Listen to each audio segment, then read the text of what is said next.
پاکستان سمیت دنیا بھر کے مختلف ممالک نے ایرانی صدر ابراہیم رئیسی کے ہیلی کاپٹر حادثے میں موت پر اظہار افسوس کرتے ہوئے سوگ کا اعلان کیا ہے۔ پاکستان، متحدہ عرب امارات، چین، قطر، انڈیا، روس، ترکی، شام اور یورپی یونین نے ایرانی صدر کی موت پر اظہار افسوس کیا ہے۔ ایران کے سپریم لیڈر آیت اللہ علی خامنئی نے پیر کے روز ہیلی کاپٹر حادثے میں جان سے جانے والے صدر ابراہیم رئیسی کی یاد میں ملک میں 5 روزہ سوگ کا اعلان کیا ہے۔ صدر مملکت آصف علی زرداری نے ایرانی صدر ابراہیم رئیسی کے ہیلی کاپٹر حادثے میں وفات پر گہرے صدمے اور افسوس کا اظہار کرتے ہوئے کہا ہے کہ صدر ابراہیم رئیسی امت مسلمہ کے اتحاد کے بڑے حامی تھے۔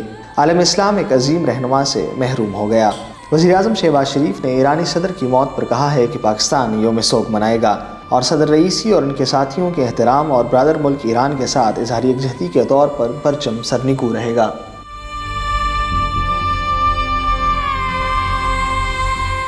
ایرانی صدر کے طیارے میں سوار تمام افراد شہید ہو گئے ہیں۔ ہیلی کاپٹر کے مسافروں میں ابراہیم رئیسی، وزیر خارجہ حسین امیر عبداللہیان اور مشرقی آذربائیجان صوبے میں رہبر انقلاب اسلامی کے نمائندے اور دیگر افراد شامل تھے۔